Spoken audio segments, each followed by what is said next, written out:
and what we do. And let's start. So my name is Eike Hein, and I've been involved with KDE for 12 years now, which is just about as long as you have, right? 12 years? Yeah. And I'm a senior programmer, which means I've written a lot of core KDE code and some of the stuff you will see on screen later. And I'm also a member of the KDE Foundation, which is the organization that runs our servers and our infrastructure. So what is KDE? KDE is an international community of programmers, artists, translators, and we make a wide range of products. We make user interfaces based on Linux for desktop PCs and also for mobile devices. And to complement the user interface, we make a lot of applications, starting with basic desktop applications like a file manager, but also image editors, an Office suite with a word processor and a spreadsheet and things like that. And we also make many libraries in the process of that. And you can use our libraries to write applications for many different operating systems, including, of course, our desktop. So KDE obviously was started 20 years ago now, and it was started in Germany at a German university, but it became international very quickly. We had the first developers from America in the same year, and later also from Asia, especially from India, and from Latin America, from Brazil, from all over the place. And today there are many hundreds of people involved with KDE.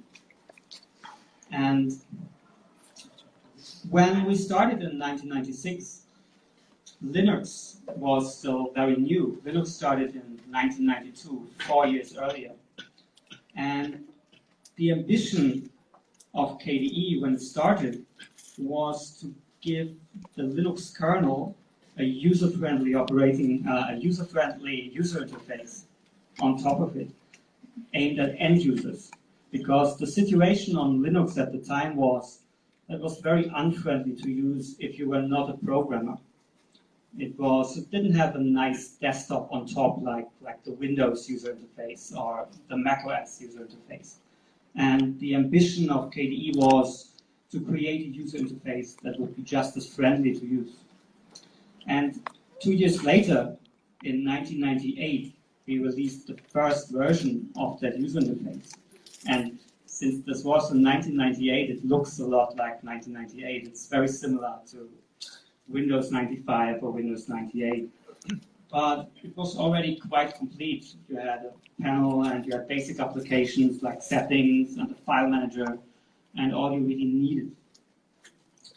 And now it's 20 years later, and we still develop that desktop, but we also expanded to cover tablet devices, and we've started working on a phone user interface as well. And let me start by showing you what KDE looks like today. So this is many generations after the first image you saw, the first version.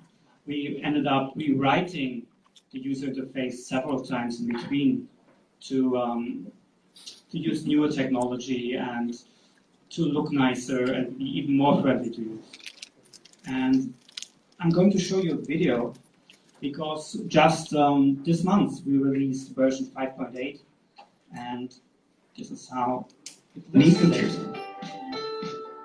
With desktop widgets, you can easily organize your files, monitor the system, and quickly launch favorite apps and more.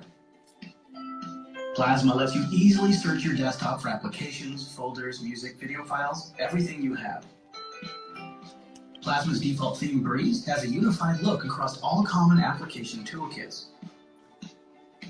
Download wallpapers, window styles, widgets, desktop effects, and many other resources straight to your desktop from the KDE store. Using KDE Connect, you'll be notified on your desktop about text messages, can easily transfer files, and even use your phone as a remote control. Plasma is simple by default, but you can customize it however you like with new widgets, panels, screens, and styles. But this isn't all. Plasma 5.8 brings even more features and improvements to your desktop. This release brings an all-new artwork design, giving you a complete breeze startup to shutdown experience. Support for Semitic right-to-left written languages such as Hebrew and Arabic have been greatly improved. Plasma wallpaper plugins such as slideshows and animated wallpapers can now be used on the lock screen. This release received many bug fixes and multi-screen support and should significantly improve your experience with docking stations and projectors. Media controls that were previously available only in the Task Manager tooltips are now accessible in context menus as well. Additionally, dropping the files onto the Task Manager entries themselves will now open up the associated application. The virtual desktop switcher, pager, and window list tablets have been rewritten for greater speed using the new Task Manager backend introduced in Plasma 5.7. Plasma Discover has gained a brand new interface based on KDE's versatile set of cross-platform UI components. Global shortcut configuration has been simplified and can now be configured to jump to specific tasks within an application. And modifier-only shortcuts allow you to open application menus just by pressing the meta key. If you enjoy using Plasma, please consider donating to KDE so we can continue to work together and make the best free software possible. After a few hard months of... Right. So, as you heard at the end, Plasma is free software. That means we are an open source free software community. And while some of us are paid to work on this by various companies, a lot of the developers who make all of what you just saw are students like you. And everybody can get involved, and it's very easy to become a KDE developer. And I will tell you more about this later on. So, as I mentioned, in addition to this traditional desktop user interface that we've been making for 20 years, we've also recently started making a phone version. And this is a very early technical preview, so it doesn't do that much yet, but let's have a look.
All right, as you can see, this is still all very early, but it's all open source and it's all free software.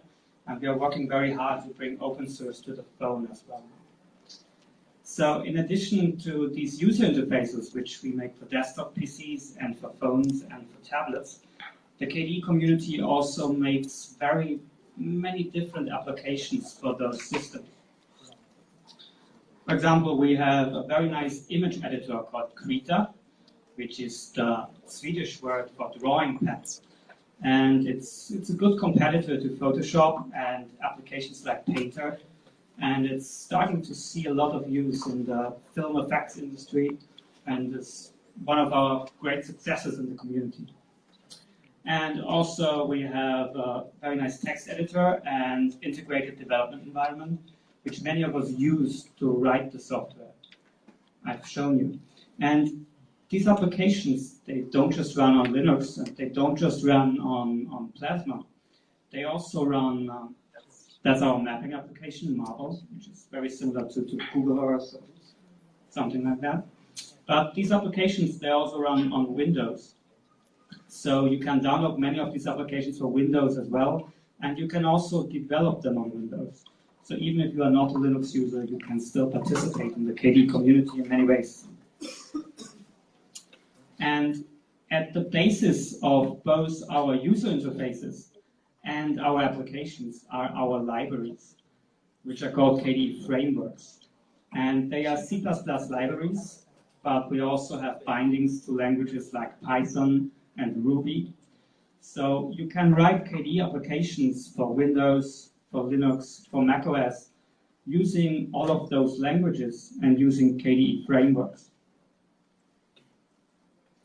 And the KDE frameworks they are very heavily modularized, which means it's a lot of very small libraries that are focused on a specific purpose.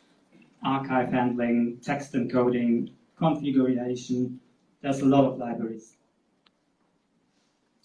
And since this is a technology school, I want to talk a little bit more about the technology that's used by KDE.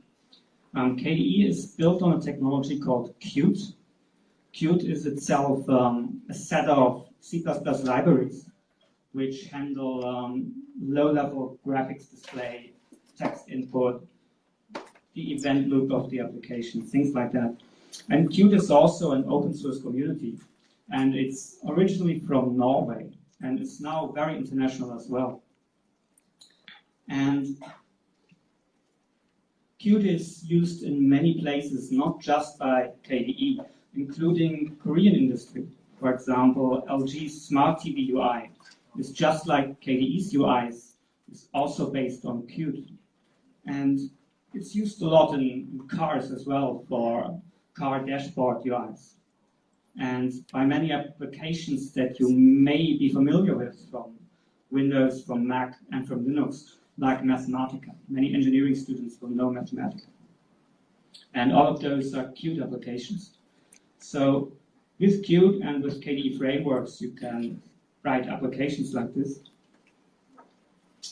And because KDE has been using Qt for 20 years, for all of the time KDE has existed, and Qt is open source as well, KDE developers have contributed a lot of code to the Qt project, and about 60% of the core of Qt is actually written by KDE people.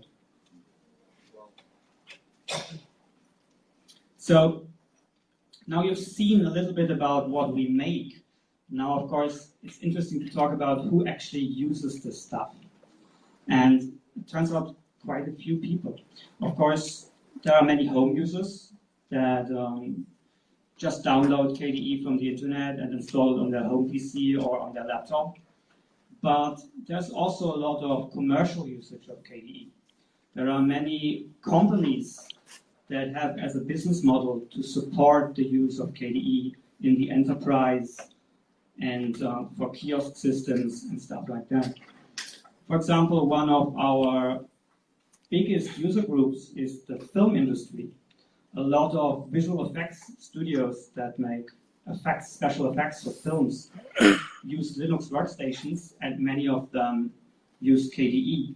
So you've probably seen a movie like Gravity or Guardians of the Galaxy and things like that, which have their effects made by companies that make them on KDE workstations. KDE is also used a lot by the scientific community. This is a photo of the control room for the Large Hadron Collider in Switzerland, which is a particle accelerator. And they use KDE workstations to control their machinery. And KDE is also used by a lot of governments. For example, the city Munich in Germany uses KDE for all of their government PCs. So all of the employees of the city, the public officers, use KDE workstations. And also in Brazil, the entire school system uses KDE workstations. So all of the school computers there run a version of Linux with KDE as the user interface. And since KDE is open source, it means everybody can use KDE without asking us for permission. And they can modify it without asking for permission, which is a really great thing because it allows things like the deployments you just saw, like government deployments, school deployments. All of these organizations can take KDE and they can modify it to fit their needs and use it. But unfortunately, that includes North Korea, who decided that KDE would be a good basis for their operating systems. And I mentioned earlier that the KDE community writes a lot of libraries, which are used by our applications. And these libraries often end up being useful to other organizations. So in the late 90s, we started writing a web browser because we needed a nice web browser on Linux. And the browser library, the browser engine that we wrote, KHTML, was later used by Apple and Safari and by Google and Chrome.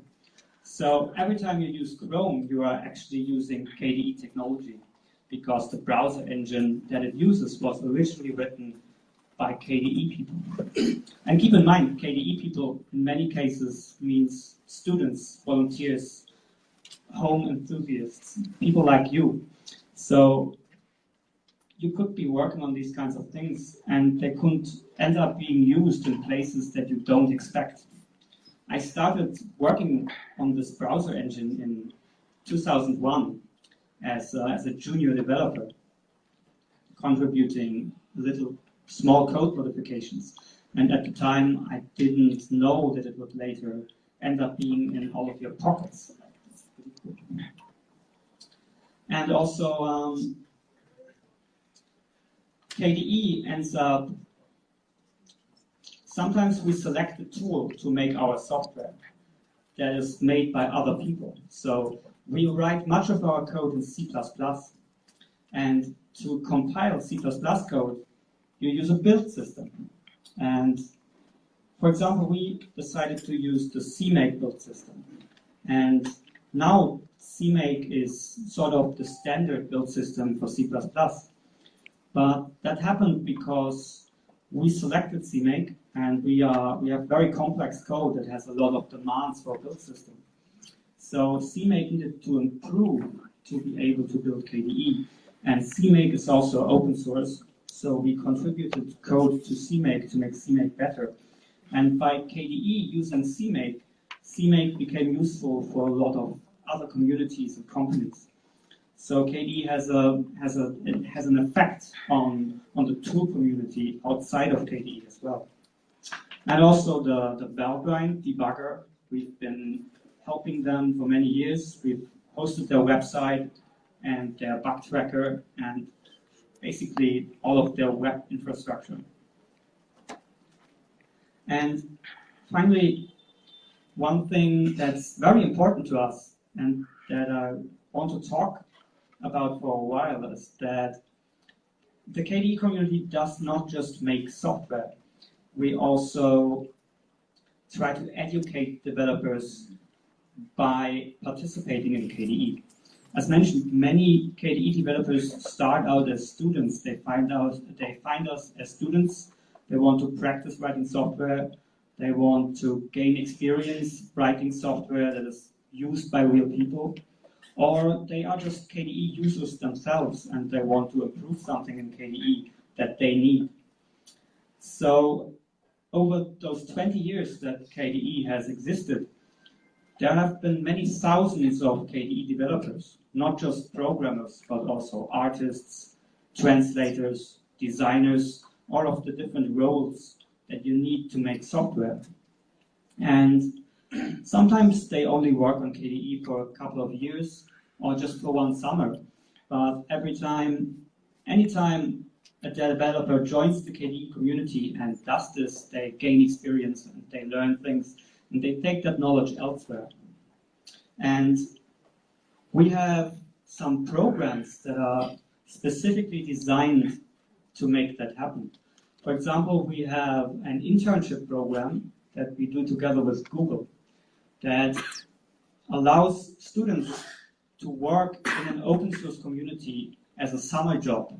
It's actually paid. You get a certain amount of money, I think $5,000 or something like that, to do a project in the KDE community together with us and with Google. And Summer of Code, Google Summer of Code is not just KDE. It's many different open source communities. But KDE is usually the largest organization participating in Summer of Code. We have about 50 to 60 students every year that work in KDE through Summer of Code. And students who work in our internship programs come from all over the world, but unfortunately not that many from Korea yet. So it would be very nice to, in the future, see more applications to those internship programs from Korea. And we also have a second internship program called Season of KDE, because Google has limits on how many students they take, but we don't. So when Summer of Code is full, you can still work with us in a summer job through Season of KDE. And you can find information about these things on the KDE website, which is just kde.org. And there's a link up in the menu, Getting Involved, and you can read about the internship programs there. And we always make mentorship available even outside of these internship programs, because the nature of open source projects is that we always need more people. We never have enough people. And so when someone joins the community and they start submitting art or they start submitting code and it's not quite as good as it needs to be yet, then somebody will always help make it better and will teach you. Because the hope for us is that if we teach you, you become more useful and start doing more work in KDE. So all open source projects, not just KDE, are always willing to teach and willing to mentor and convey knowledge and experience. And KDE has had a community in Korea for quite a while. It's not the largest. We have larger communities in America and in Europe and in India and in Latin America. But fortunately, there have been some KDE enthusiasts in Korea for quite some time. And most recently, we did a KDE hacking event in Seoul last year in August, which was a lot of fun. And I think we were coding until like 11 a.m. the next day, so all night. And yeah, I hope we can have more events in the future. And some of what the KDE community in Korea does is translate KDE software to Korean. So if you don't want to start directly with writing code, you can just get familiar with the community through translating software. And there's actually translating software to Korean is very interesting because you need to write some code for it. You need to do things like script, postfixes, and we try to have a good Korean translation, but there's always more work to do. So it's a path. You can start submitting translations, and then you can try to help us with the technology to provide better Korean translations over time. And these are some of the translation statistics for Korean in KDE right now. So as you can see, we have a lot of different modules in KDE, which include multimedia software, graphic software, games, all of this stuff, and some of it needs more translations, some of it is pretty good. So, and we also, so we have in the KDE project, we have an operating system called Neon that you can download, and you can put it on a USB drive, and you can boot it up to be able to test KDE and KDE software. And recently, we made a Korean version of this operating system, which means if you boot it up, it will boot up with the Korean translation. It will have Hangul input ready, all of this stuff. And I hope we can give you some USB keys tonight with that installed, so you can take those USB drives and boot them on your laptop and try out KDE. And that's how that looks like. So, as you can see, it's translated. Well, and that's about it. So I'm curious if anybody has any questions. Don't be shy, because my Korean is much worse than your English. So if you have any questions, don't hesitate. How about you, Dan?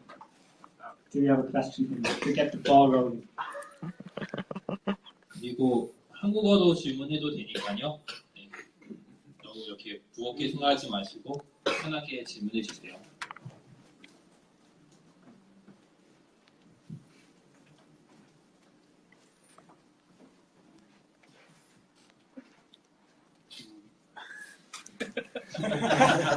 Go, Dan. I missed the very beginning, so maybe you already covered this, but how did you first get involved in, could you cover Me that? personally? Yes. So this was actually I might find that interesting. This was in 2001, and at the time I was making computer art. I was making 3D models, 3D art on my computer, and the software I was using to make art had started to release a Linux version, and I had heard that the Linux version was faster than the Windows version, so I wanted to try out Linux. And the version of Linux that I installed had KDE as user interface, and so I started using KDE, and at the time I was also using a chat application called IRC, and the KDE version of the chat application missed some features that I really liked in the Windows version I was using. So I just decided, why not try to integrate those features into the KDE version.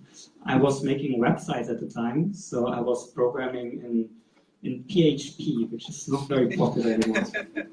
That's a terrible language, but I got out of that. So I had PHP skills, and KDE was written in C++, and C++ looks a lot like PHP because it has the same C-style syntax. So basically I started C++ programming by just using my PHP knowledge to change stuff until it worked, and then I submitted those code modifications to KDE. And of course what I wrote was terrible, and I'm very happy that it was accepted and that they told me how to make it better. Because, of course, now, many years later, I'm still involved with KDE. So, which is, again, the education thing, right? If you just start submitting code, even if it's not great code yet, people will invest in you and teach you how to make it better. Because what they get out of that is a new person to work with, a new colleague, basically. And yeah, it worked out nicely for me. Which is why why I'm very passionate about KDE, because in 12 years of working on KDE, I've been able to work on so many different kinds of software. That chat application, now the core user interface, libraries, a browser engine, and all this code is now on billions of computers. And none of that would have happened if KDE hadn't taught me so much, and if I hadn't made so many good friends all around the world through KDE. Which is why I'm here now and talking about it, because I love it very much. All right. Does that answer your question? Any other questions? Could you explain some more activity of KDE Korean user groups in Korea? Okay, so Sunjae, maybe you want to talk about this. Sunjae is the team lead in Korea, so you have more experience. 한국에서 KD 활동을 공식적으로 하지는 않습니다. 네, 이게 사실은 저희가 한국 팀이기 때문에 한국에서 한국의 KD 활동을 다 한다라고 생각하실 수 있겠지만 저희는 정말 그냥 KD 프로젝트에서 한국 사람으로서 활동을 하고 있는 거고요. 사실은 저희가 확장을 하고 싶어요. 아시아에서도 정말 활발하게 활동을 하고 싶고 KD 프로그래머 분들을 또 새로운 KD 프로그래머 분들 언제나 새로운 KD 프로그래머는 환영합니다. 저희는 새로운 리눅서도 환영하지만요. 네. KD 프로그램을 만들어줄 친구들도 매번 찾고 저희가 이제 저희 한국 팀 멤버 지금은 한 명이 오히려 독일로 가서 독일에서 활동하고 있지만 저기 있는 준규군하고 저는 한국에서 남아서 계속 다른 분들께 KD를 알리고 또 프로그래밍을 교육하는 데 되게 많이 노력을 하고 있습니다. 하지만 아마 생각하시기에는 국내에 이제 KD 프로젝트에서 정식으로 무슨 사업을 발주하거나 뭐 어떤 그룹핑을 하거나 큰 프로그램을 하는 건 아니고요. 저희가 로컬 팀으로 일종의 그 위성팀이죠. 네, KD 자체에서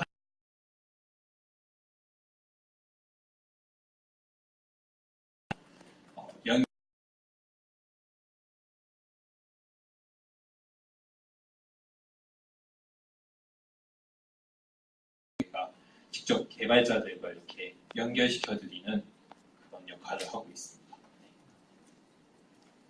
더 질문 없으시죠? 중요하?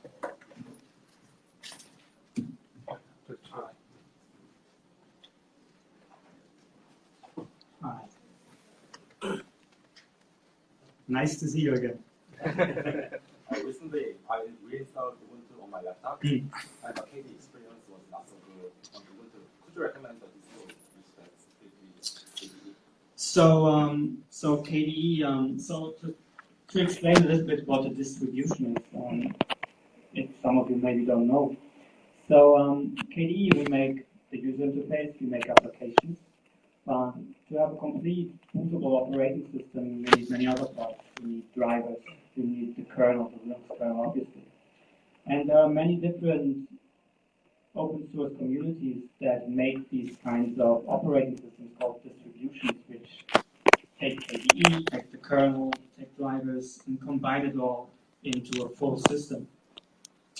And traditionally, KDE tries to be neutral and tries not to recommend a specific distribution because these are all our partners and we try not to play favorites. But I'm going to do it anyway. So my impression is that the most active KDE communities and distributions right now are in OpenSUSE and in Fedora and in Arch Linux. But we recently started making our own distribution kind of for testing purposes. People who really like people like you who already know KDE and are enthusiastic about using KDE, maybe Neon would be the right distribution for you because it always has the latest KDE version. Other distributions might not always have, but Neon is made by us directly, so it has the latest version and the KDE stuff should work. So. Thank you. So what kind of Linux distribution do you use to develop KDE? So personally, I use Fedora Linux, but in the KDE team, you have developers using many different distributions. Some use Ubuntu, some use Debian, some use Gentoo, he uses Gentoo, Arch Linux, OpenSUSE. So there's really a mix in the KDE community. And some KDE developers don't even use Linux. For example, we have a Windows team that makes Windows versions of KDE applications, and they hack on Windows. So you don't even need to use Linux to develop KDE stuff. All right. Any more questions? No?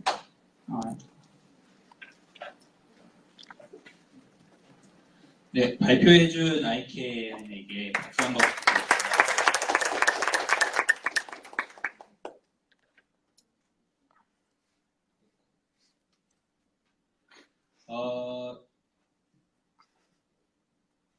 저희가 이게 이제 사실 이제 생일 파티는 사실 이렇게 많이 안 보이잖아요.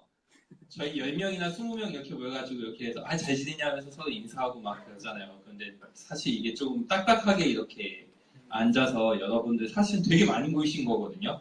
저희는 저희 10주년 행사 때 저희 생일 파티 할 때 8명이서 모여서 촛불 켜고 했는데 그때 그 KD 독일 그 .kd org라고 해서 KD 뉴스 사이트가 있어요. 근데 한국에서도 KD 10주년 생일 축하해줬다고 거기에서 뉴스 걸렸었거든요.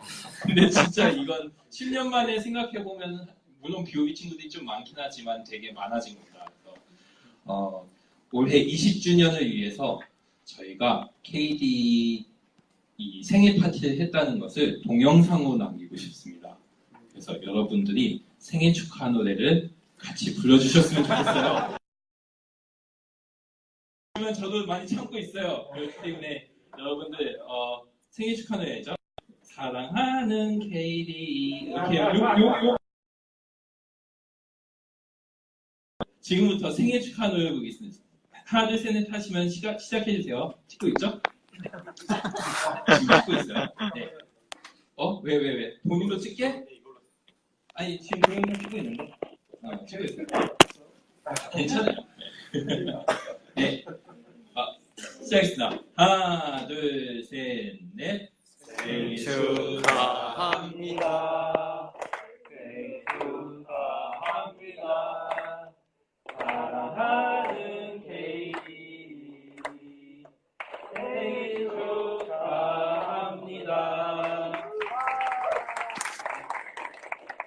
참여해주신 여러분 감사합니다. 발표 때 네온 프로젝트에 대해서 얘기하면서 한국어판을 저희가 따로 만들었거든요. 여러분들 다운로드해서 써주세요라고 하면은 잘 와서 참 인심도 없게 이거를 이렇게 다운로드해서 쓰라고 하겠느냐. 그래서 저희가 준비했습니다. USB 라이브로 부팅해서 쓰실 수 있도록 저희가 USB 라이브 부팅을 만들었습니다.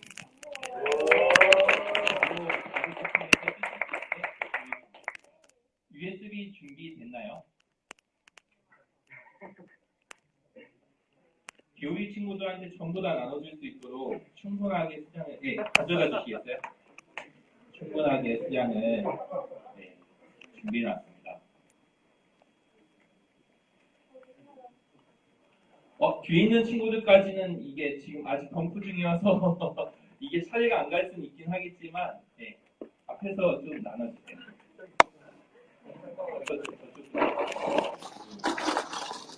저희가 덤프하느라고 포장을 못했어요. 그래서